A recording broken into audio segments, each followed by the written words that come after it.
Hello friends, welcome to Telugu audio story. మీరు కనుక ఛానల్ని ఫస్ట్ టైం చూస్తున్నట్లయితే ఛానల్ సబ్స్క్రైబ్ చేయండి, లైక్ చేయండి. అలానే కథపై మీ విలువైన ఒపీనియన్ని కామెంట్ రూపంలో తెలియజేయండి. ఇక కథలోకి వెళ్దామా? వీడియో చూస్తున్న అందరూ కింద కనిపిస్తున్న హైప్ ఆప్షన్కి వీడియోని ఎంకరేజ్ చేయండి. ఢిల్లీ దేశానికి రాజధాని మాత్రమే కాదు, దేశం మొత్తం తెలిసేలా ఎంతో సాధించిన గొప్ప గొప్ప వాళ్ళకి కేంద్ర బిందువు. రాజకీయ నాయకులు, బడా బడా బిజినెస్ మ్యాగ్నెట్స్, పేరు మోసిన పెద్ద పెద్ద వాళ్ళందరూ ఈసారి కూడా అవాక్కయ్యారు. ఇది ఢిల్లీ వరకు మాత్రమే కాదు, దేశంలోని ప్రధాన నగరాలను, బడా పారిశ్రామికవేత్తలను మళ్ళీ ఒక్కసారిగా కుదిపేసింది ఆ న్యూస్. కొందరు ఆశ్చర్యపోతూ ఉంటే కొందరు కుళ్ళుకున్నారు. వారసుల్ని పిలిచి ఇది మీకెందుకు చేత కాలేదని చీవాట్లు పెట్టిన వాళ్ళు మరికొందరు. అల్లుడిగా చేసుకుంటే క్రెడిట్ మొత్తం మనదే కదా అని ప్లాన్లు వేసుకుంటూ టాప్ లిస్ట్ లో ఉన్న తల్లిదండ్రులంతా అందంగా ఉన్న తమ కూతుళ్లను చూసి మురిసిపోతూ ఉంటే he's the right person for that అంటూ ప్యూర్ హార్ట్ తో అప్రిషియేట్ చేసిన వాళ్ళు ఉన్నారు. హీఈస్ మై ఇన్స్పిరేషన్ అంటూ మోటివేట్ అయిన వాళ్ళు ఉన్నారు. రాజకీయాల్లోకి తీసుకుంటే ఆ ఫేమ్ మనకేమైనా యూజ్ అవుతుందా అని ఆలోచిస్తూ మరొకసారి చర్చలు జరిపారు రాజకీయ నాయకులు. ఈ హంగామా అంతా ఒకే ఒక వ్యక్తి గురించే. బిజినెస్ క్లాస్ వరకే కాదు, national news papers front page లో మెయిన్ కాలం మొత్తం అతని గురించే దంచేస్తున్నాయి. That one and only person, most handsome and business innovator of the year, Rudransh Mehta.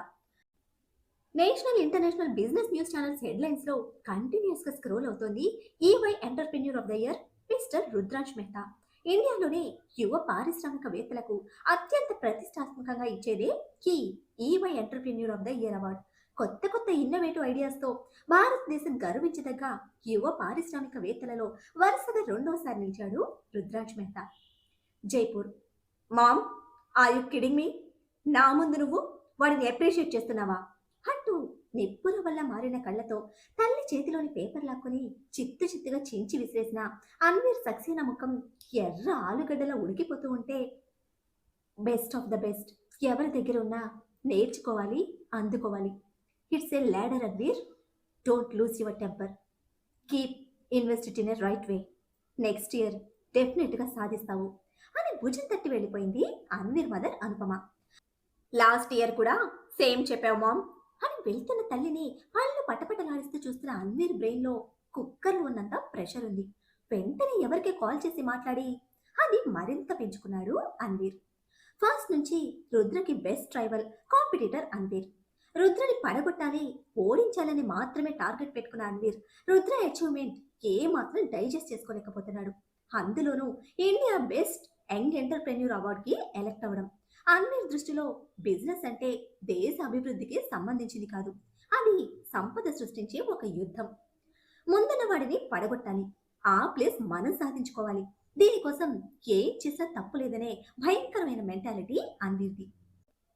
వీడు తప్ప ఇండియాలో ఇంకెవ్వరూ కనిపించడం లేదా, దీనిని ఎలా మార్చాలి అని పిడికిలి బిగించాడు అన్వీర్. నత్తనడకతో దగ్గరికి వచ్చి పిల్లిల వినయం చూపిస్తూ, దేనికి రెండు ఆప్షన్స్ ఉన్నాయి సార్ అని పిఏ పాయింట్ చేయడమే సర్రును చూశాడు. ఆ కళ్ళలో కోపంతో పాటు భరించలేని అసూయ ఇంకా చెప్పమని మీనింగ్ కొట్టొచ్చినట్టు కనిపిస్తూ ఉంటే, ఇప్పటికిప్పుడు రుద్రం ముసలోడైపోవాలి, లేదా రుద్ర కంప్లీట్ గా బిజినెస్ ఇండస్ట్రీ నుంచి తప్పుకోవాలి అన్న నిజాన్ని చిన్న గొంతుతో భయపడుతూనే చెప్తే, యు ఆర్ రైట్, బట్ వాడు ఇప్పటికిప్పుడు ముసలోడైపోతే నా విన్నింగ్ ఎవరు చూస్తారు? In my way second option is the best, next year ఈ అవార్డ్ నాదే అని కంఠపదంగా చెప్పి అదే కసితో లోపలికి వెళ్ళాడు అన్వీర్.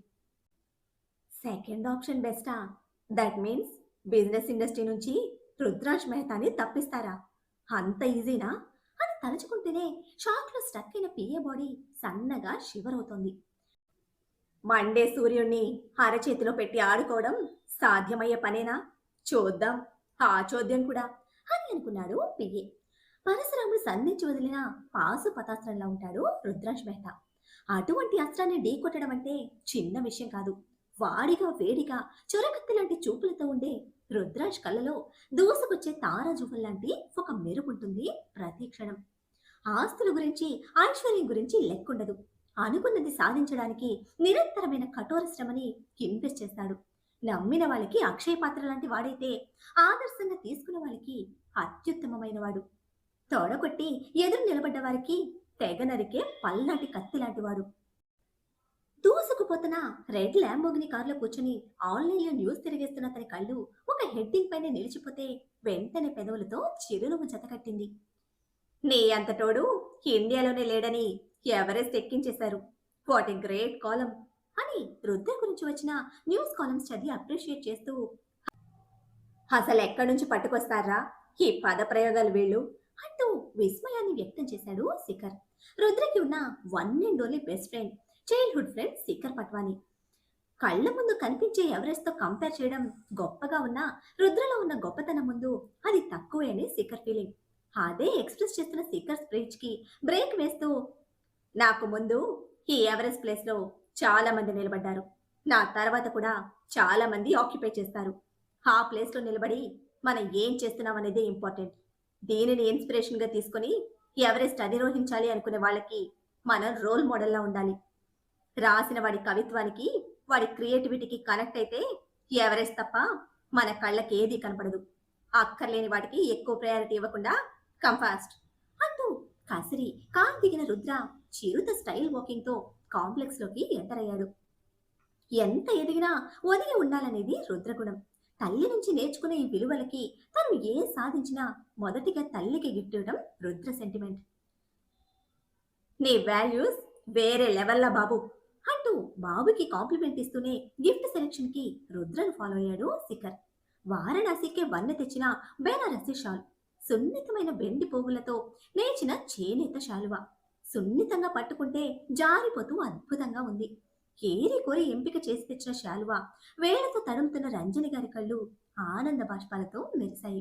కొడుకు చేతితో ఏదిచ్చినా ఆవిడికి అపురూపమే. హౌ ఇస్ ఇట్ డాడ్ అని శాలువ తల్లి చుట్టూతా సెట్ చేస్తూ రుద్ర అడగడమే, నువ్వేదిచ్చినా మీ మామ్కి అది చాలా స్పెషల్, అది మీ మామ్ ముఖంలోనే తెలిసిపోతుంది అని ఒక్క మాటతో కితాబిచ్చారు వినోద్ మెహతా. అంకుల్ చాలా సింపుల్ గా సర్టిఫికెట్ ఇచ్చేస్తారు అంటూ, నీకెలా ఉంది వేద్ అంటూ వేద్ని అడిగాడు శిఖర్.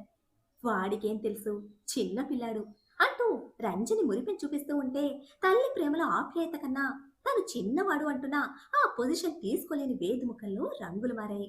కానీ అది బయటకి ఎక్స్పోజ్ చేయలేడు కూడా. మెహతా కుటుంబంలో మొదటిగా రుద్రాంశ్ ప్లేస్ లో పుట్టలేదన్న జలసి వేదాంశ్ది. అయితే అన్ని విషయాల్లో అంటి ముట్టనట్టుగా ఉండే వేదాంశ్ని ప్రతి విషయంలో ముందుంచడం మాత్రం రుద్ర స్పెషాలిటీ. నా తమ్ముడు చిన్నవాడైనా వాడి డెసిషన్ నాకు చాలా ప్రెషియస్ మామ్ అంటూ వేద్ ఇంపార్టెన్స్ ఎక్స్పోజ్ చేస్తూనే చెప్పమంటూ అడిగాడు రుద్ర. నీ సెలెక్షన్ చాలా పర్టికులర్ గా ఉంటుందన్నయ్య, ఈ శాలువా వెనక ఇంపార్టెన్స్ ఏంటి అని పాయింట్కి వచ్చాడు వేద్. అవార్డ్ ఫంక్షన్ గురించి చెప్పి, ఏ షాల్కి మ్యాచింగ్ శారీతో రావాలి మామ్ అంటూ రుద్ర రిక్వెస్ట్ చేస్తే దేశమంతా తెలిసేలా జరుగుతున్న అవార్డ్ సెరమనీ అని తెలిసిన తల్లి ఆనందానికి అవధులు లేవు. వినోద్లో కూడా అదే హ్యాపీనెస్.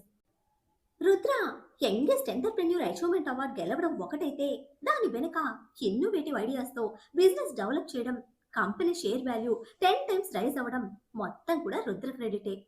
పేరు పలుకుబడితో పాటు ఫైనాన్షియల్ గా వచ్చిన క్రెడిట్ ని ఎంజాయ్ చేస్తున్నారు వినోద్ మెహతా. తల్లి సంతోషం, తండ్రి గొప్పతనం ఏ మాత్రం అందుకోలేని స్టేజ్ లో మౌనంగా ఉన్న వేద్లో ఒకటే ఆలోచన, నీ ప్లేస్ లో నేను పుట్టుంటే ఈ క్రెడిట్ మొత్తం నాకే దక్కేది. ఎలా అయినా ఈ ప్లేస్ కి నేను చేరాలి, లేదంటే నిన్ను ఆ ప్లేస్ నుంచి దించేయాలి అని డిసైడ్ అయిన వేద్లో కోపంతో కూడిన అసహనం. ఆ మూమెంట్స్ ని తీసుకోలేని ఇరిటేషన్ తో ఫ్రెష్ అవుతాను అంటూ తప్పుకొని వెళ్ళిపోయాడు. Himachal Pradesh Kangra valley. Evening 7:20 work finish అవ్వడంతో అక్కడ ఎంప్లాయీస్ తో మాట్లాడి పంపించేసి రిలాక్స్ అవ్వడానికి టీవీ పెట్టుకున్నాడు ఒక వ్యక్తి. అలవాటు పడిన న్యూస్ ఛానల్స్ ఎప్పటిలా స్క్రోల్ చేస్తున్న అతను ఒక ఛానల్ స్క్రీన్ మీద సింహం గాంభీర్యం పుణికిపుచ్చుకున్న సన్నటి చిరునవ్వుతో వెలిగిపోతున్న రుద్ర ఫేస్ చూడడమే ఆగిపోయాడు. రుద్ర మొహంలోని సహజమైన దర్పం అతని కళ్ళను కట్టిపడేసింది. ఏదో తెలియని ఆకర్షణ అతని మస్తిష్క లోతుల్లో చొచ్చుకుపోతూ గత మూలాల్లోకి నెట్టేస్తూ ఉంటే ఎవరో పరిచయం ఉన్న వ్యక్తిని చూసిన ఫీలింగ్ అతనిలో. రుద్రాంశ్ మెహతా గురించి అప్పటికే చాలానే విన్న ఆ వ్యక్తి మొదటిసారిగా రుద్రలీల స్క్రీన్ మీద చూడడం. అవకాశం ఉంటుందా అని తర్కించుకుంటూనే రుద్ర కోసం న్యూస్ మొత్తం చూసిన అతని పెదవుల మీద ఒక అర్థవంతమైన నవ్వు. సాధించటంలో వీడిని మించిన వాడు లేడు, గట్టి పిండమే అని మెచ్చుకోకుండా ఉండలేకపోయినా అతని ఆలోచనలు గతాన్ని తవ్వడం మాత్రం ఆపలేదు. కానీ ఎందుకంత స్ట్రాంగ్ ఫీలింగ్ అనేది మాత్రం అతనికి కూడా అర్థం కావటం లేదు. గత అన్వేషణకు బ్రేక్ వేస్తూ ఫోన్ రింగ్ అవడంతో చూసిన అతనికి స్క్రీన్ మీద మయూరి అని కనిపించడమే టీవీ ఆఫ్ చేసి ఫోన్ తీసుకుని రిలాక్స్ గా బయటకు నడిచాడు. మయూరి, డాక్టర్ చెకప్ అయిపోయిందా అని ఎంతో ప్రేమగా బాధ్యతగా ప్రశ్నించిన అతనిలో ఇప్పుడు ఎటువంటి ఆలోచన లేదు. ఆ సాయంత్రం కాంగ్రా వ్యాలీలోని ప్లెజెంట్ వెదర్ ని ఎంజాయ్ చేస్తూ చాలాసేపు మయూరితో మాట్లాడిన అతని మాటల్లో, మనసులో, మెదడులో పూర్తిగా మయూరినే ఆక్రమించేసింది.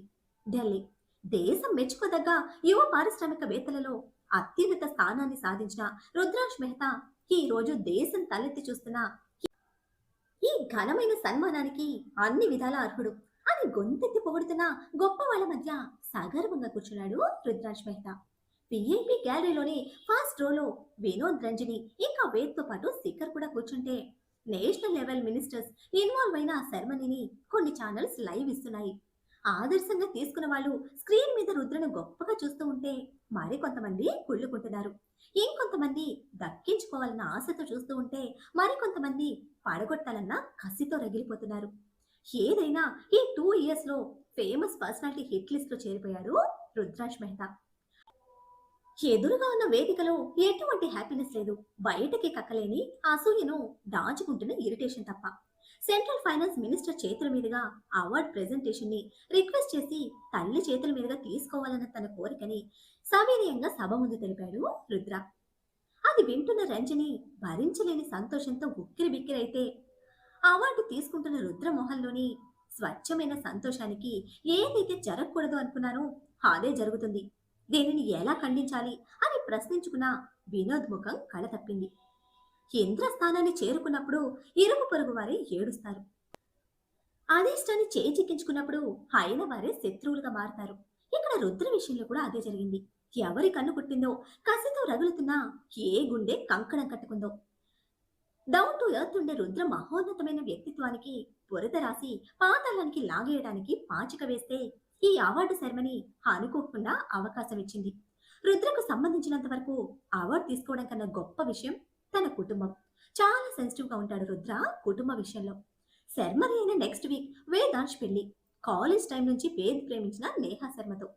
కుటుంబ బాంధవ్యాలను మరో మెట్టెక్కించబోయే వివాహం అది. ఢిల్లీలోని ప్రముఖులు, బాడాబాబులు, సినీ ప్రముఖులు, చెప్పుకోదగ్గ వ్యక్తులు, ఇంకా ఇరువైపుల కుటుంబంలోని ముఖ్యమైన వ్యక్తుల అందరి మధ్యన అంగరంగ వైభవంగా జరిగింది నేహా వేద్ల పెళ్లి. Marriage reception, award ceremony party రెండూ కలిపి అరేంజ్ చేశారు వినోద్ మెహతా. రుద్రకి జనరల్ గా ఇటువంటి పార్టీస్ మీద పెద్దగా ఇంట్రెస్ట్ ఉండదు. బట్ కుటుంబ సంతోషం పెరుగుతుంది అంటే కాదనలేడు.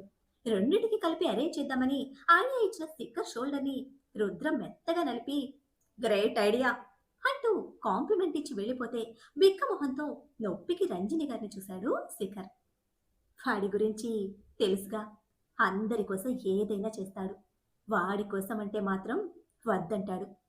వాళ్ళిద్దరూ నా 2 కళ్ళు, ఇద్దరిని అలా గొప్పగా చూసుకుంటే చాలా సంతోషంగా ఉంటుంది శిఖర్ నాకు అంటూ రంజని ఎంతో కృతజ్ఞత చూపిస్తూ ఉంటే, I know aunty, actually it's my pleasure, but దానికన్నా ఫస్ట్ ఈ షోల్డర్కి హాట్ ప్యాక్ అప్లై చేయాలి.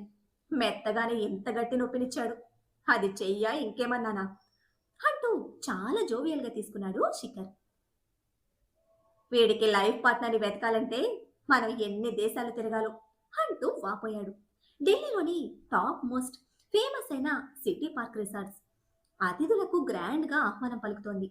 ఇది లేదు అని చెప్పడానికి వీల్లోని విధంగా తమ స్టేటస్ ఇంకా సంతోషం తెలిసే విధంగా ప్రతి ఒక్కటి ఏర్పాటు చేశాడు వినోద్ మెహతా. ఫంక్షన్ మొత్తం ఒకెత్తైతే రుద్ర ఒక్కడే ఒకెత్తు. నవ దంపతులైన వేద్ నేహలతో సరి సమానమైన అట్రాక్షన్ రుద్ర సొంతం. పెళ్లి కాని ఆడపిల్లలు గుండెల్లో ముళ్ళులా గుచ్చుతున్న రుద్ర అందానికి అల్లాడిపోతూ కొంతమంది ధైర్యం చేసి డైరెక్ట్ గా ప్రపోజ్ చేసిన నాట్ ఇంట్రెస్టెడ్ అంటూ సింగిల్ వర్డ్ తో కట్ చేస్తున్నాడు రుద్ర. బావగారికి మంచి డిమాండ్ ఉంది, ఆ లక్కీ గర్ల్ ఎవరో అని నేహ కూడా తన వద్ద క్యూరియాసిటీ చూపిస్తూ ఉంటే, ఆపర ప్రవరాక్యుడి కన్నా దారుణంగా ఉన్నావేంట్రా? ఎంతమంది అందమైన భామల్లో ఏ ఒక్క భామ కూడా నీ గుండెల గంట కొట్టడం లేదా? అని పరిచయం చేయమని వెంటపడి విసిగిస్తున్న ఆ అమ్మాయిని విడిపించుకుని వచ్చి రుద్ర మీద కయ్యమన్నాడు శిఖర్. గుడిలో గంట కొట్టడానికి కూడా ఒక పద్ధతి ఉంటుంది. ఎక్కడున్న సుందరాంగుల్లో ఆ పద్ధతి మిస్సింగ్. ఇదంతా అట్రాక్షన్ అండ్ ఇన్ఫాక్చుయేషన్.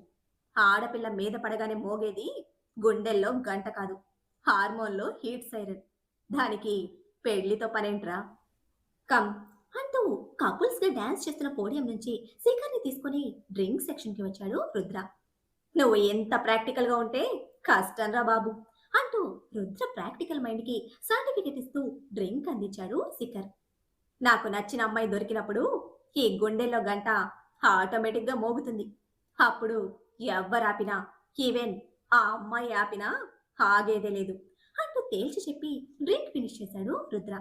వీళ్ళిద్దరి డిస్కషన్ వింటున్న ఒక బ్యూటీ దగ్గరికి వచ్చి రుద్రకి ప్రపోజ్ చేస్తే నాట్ ఇంట్రెస్ట్ అన్న సేమ్ ఆన్సర్ని ఆమెకి ఇవ్వడంతో డిసప్పాయింట్ అయిన బ్యూటీ అట్లీస్ట్ కంపెనీ ఓకే కదా అంటూ నిజాయితీగా అడిగిన తన జెన్యూన్ రిక్వెస్ట్ కి ఓకే చెప్పాడు రుద్ర. ఐఎమ్ సారా అంటూ తనని పరిచయం చేసుకుని తన గురించి చెప్తూ వాళ్ళతో కలిసి డ్రింక్ కంటిన్యూ చేస్తే కాసేపటికి మదర్ నుంచి వస్తున్న కాల్ అటెండ్ అవుతూ పక్కకు వెళ్ళాడు శిఖర్. తిరిగి వచ్చేసరికి రుద్ర సారా ఇద్దరూ అక్కడ కనిపించకపోవడంతో ఎంతలో ఎక్కడికి వెళ్ళాడు అని రుద్రకి కాల్ ట్రై చేస్తే ఫోన్ రింగ్ అవుతోంది కానీ ఆన్సర్ లేదు. ఏదైనా బిజీ వర్క్ లో ఉండుంటాడు అని లైట్ తీసుకున్న శిఖర్ తిరిగి ఫ్యామిలీలో జాయిన్ అయ్యాడు. అదే రిసార్ట్ ఒక కార్నర్ రూమ్ లో కన్నీళ్లతో అర్ధనగ్నంగా ఫ్లోర్ మీద పడి ఉంది సారా. జరిగిన పెనుగులాటకి గుర్తుగా తన ఒంటి నిండా వేలి ముద్రలతో బలప్రయోగంతో కూడిన గుర్తులు కనిపిస్తూ ఉంటే తన ఎదురుగా ఎర్రటి కళ్ళతో రుద్ర మదోన్మాదంతో ఊగిపోతూ సారాని కబలించడానికి వేడెక్కిన కోడి త్రాచులా ఊపిరి బుసలు కొడుతూ ఒక్కొక్కటిగా తన ఒంటి మీద బట్టలు తీసేస్తూ ఉంటే కామోద్రేకంలో వేడెక్కి ఉన్న రుద్ర ముందు తన బలం పనికిరాదని కన్నీళ్లతో అర్థిస్తోంది సారా. అందరిలో మంచిగా కనిపించే నేను ఎటువంటి రాక్షసుడున్నాడని అస్సలు ఊహించలేదు. ప్లీజ్ నన్ను వదిలే, నా లైఫ్ స్పాయిల్ చేయొద్దు. డోంట్ రూయిన్ మీ. నువ్వు అనుకుంటున్న లాంటి ఆ అమ్మాయిని కాను నేను. పెళ్లి చేసుకొని నా భర్తతో లైఫ్ లీడ్ చేయాలని ఎన్నో కలలు కన్నాను. ప్లీజ్ అని ఏడుస్తూ చేతులు జేడించి వేడుకుంటోంది సారా. అది నా కంట్లో పడకముందుండాలి, నాతో బెడ్ దాకా రాకముందుండాలి, నన్ను రెచ్చగొట్టక ముందుండాలి, నీ అందాలతో నాలోని మృగాన్ని నిద్రలేపక ముందుండాలి అంటూ దీనాతి దీనంగా వేడుకుంటున్న సారాని రెక్క పట్టుకుని మంచం మీదకు విసిరి మీదకు చేరిపోయి క్షణాల్లో ఆమె ఒంటి నుంచి వలువలను దూరం చేసి ఏడ్చి గోల చేస్తున్న సారా నోరు నొక్కేసి తన ఒంటిలో రగులుతున్న కామాగ్నిని చల్లార్చుకునే ప్రయత్నంలో ఆమెని ఆక్రమించుకుంటూ ఆమె ఇష్టంతో సంబంధం లేకుండా ఆమెలోకి చేరిపోయాడు. రుద్ర అణువణువులో రగులుతున్న కామం చల్లారే వరకు సారా మనిషి అన్న ఆలోచన కూడా లేకుండా తన ఇష్టానికి బలవంతంగా అనుభవిస్తూ ఉంటే రుద్ర బలం ముందు పోరాడలేక స్పృహ కోల్పోయింది సారా. అది కూడా గమనించని స్టేజ్లో ఆమె శరీరంతో ఇష్టానికి ఆడుకుంటున్నాడు రుద్ర. ఆమెలోని అణువణువుని ఆత్రంగా ఆవేశంతో అనుభవించి తన కోరిక తీర్చుకొని ఆ వేడి చల్లారాక సారాను వదిలి ఆమె పక్కనే చెమటలు నిండిన శరీరంతో కళ్ళు మూసుకున్నాడు ఈ లోకంలోనే లేనట్టుగా. మిడ్ నైట్ దాటుతూ ఉండగా పోలీస్ స్టేషన్కి ఒక అపరిచితుడి నుండి కాల్ వచ్చింది. అవతలి వ్యక్తి, సార్, ఇక్కడ సిటీ పార్క్ రిసార్ట్స్లో బాగా డబ్బున్న వాళ్ళు పార్టీ ఒకటి జరుగుతోంది. పార్టీ అయిపోగానే కొంతమంది వెళ్ళిపోయారు, కానీ కొంతమంది ఇక్కడే అమ్మాయిలతో ఎంజాయ్ చేస్తున్నారు సార్. అమ్మాయిలకి ఇష్టం లేకుండా బలవంతంగా వాళ్ళ రూమ్స్కి లాక్కెళ్లారు. ప్లీజ్ సార్, మీరు త్వరగా వచ్చి వారిని కాపాడండి అంటూ చెప్పి కాల్ కట్ చేశాడు ఆ పర్సన్. సిటీ పార్క్ రిసార్ట్స్ లో పార్టీ అంటే అది ఏ లెవెలో వేరే చెప్పక్కర్లేదు పోలీస్ బాబులకి. దేశ రాజధాని అయిన ఢిల్లీలో అమ్మాయిల మీద అరాచకం బయటకు వస్తే ఏ లెవెల్లో ప్రెషర్ ఉంటుందో తెలిసిన పోలీసులు వెంటనే అలర్ట్ అయ్యి పర్మిషన్ తీసుకుని వెంటనే రిసార్ట్ మీద దాడి చేస్తే దడదడ మోగుతున్న డోర్ సౌండ్ కి ఏ మాత్రం రెస్పాండ్ అవ్వకుండా బెడ్ మీద అడ్డంగా పడుకుని నిద్రపోతున్నారు రుద్ర సారా. ఇద్దరిలో కూడా ఏ మాత్రం సెన్స్ లేదు. ఎంతసేపటికి రెస్పాండ్ లేకపోవడంతో వెంటనే తన స్పేర్ కీతో డోర్ ఓపెన్ చేసుకుని లోపలికి వచ్చిన శిఖర్ అక్కడ పరిస్థితి చూసి ఒక్కసారిగా వణికిపోతూ ఫ్లోర్ మీద కుప్పకూలిపోయాడు. సారా పరిస్థితి దారుణంగా ఉంది. లైఫ్ లో ఇటువంటి ఒక సిచ్యువేషన్ లో రుద్రని చూడాల్సి వస్తుందని ఏ మాత్రం ఐడియా లేని శిఖర్ తిరిగి నార్మల్ అవ్వడానికి నిమిషాల టైం పడితే ఏం చేయాలో తోచక ముందుగా రుద్రని తన రూమ్కి షిఫ్ట్ చేసి మళ్ళీ తిరిగి వచ్చి చూసిన శిఖర్కి అక్కడ సారా కూడా కనిపించకపోవడంతో భయం ఆవహించింది. మరి ఇంతకీ సారా ఏమైపోయింది? ఎవరు తనని అక్కడి నుంచి మాయం చేశారు? క్యారెక్టర్ విషయంలో ఎవరెస్ట్‌లా ఉండే రుద్ర ఒక ఆడపిల్ల విషయంలో ఇంత దారుణంగా ఎలా ప్రవర్తించాడు? ఎందుకు ప్రవర్తించాడు? ఇప్పుడు రుద్రకు ఎదురు కాబోయే ప్రాబ్లమ్స్ ఏమిటి? దానిని రుద్ర ఎలా ఎదుర్కొంటాడు? ఏం జరుగుతుందో తెలియాలంటే నెక్స్ట్ ఎపిసోడ్‌ని ఫాలో చేయండి. అలానే ఈ ఎపిసోడ్‌ని లైక్ చేయడం మాత్రం మర్చిపోకండి. Bye friends.